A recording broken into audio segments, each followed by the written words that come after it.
This is where 4 men who used to work at the explosives training unit say a poisoned workplace made them sick and prematurely ended their careers.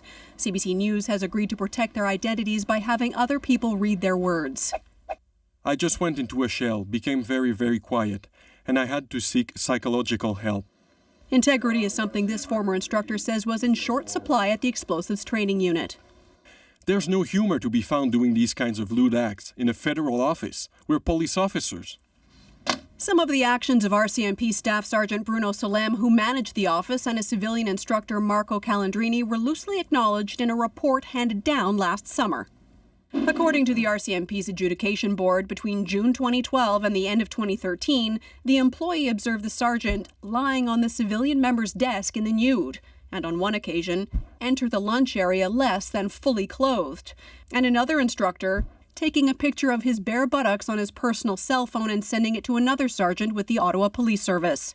The report acknowledges that member found the behavior to be inappropriate, provocative, and repulsive, and for at least one member caused him some stress, and states that the conduct was meant as a joke and there was no need for professional counseling. Both of the instructors were docked 5 and 7 days' pay. One former instructor says Calandrini entered uninvited into his single shower stall naked and intimidated him. Another employee says he endured unwanted sexual touching by Calandrini at the office. It grossed me out, angered me. I felt humiliated. Once a complaint was lodged, several former employees say Salem and Calandrini tried to bully them into not talking.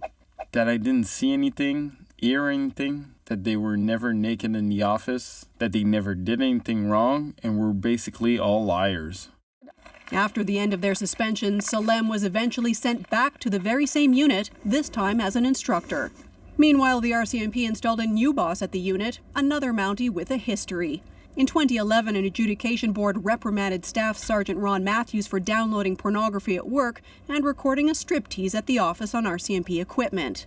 This week, the RCMP ordered a review into everything that is alleged to have happened. I found it,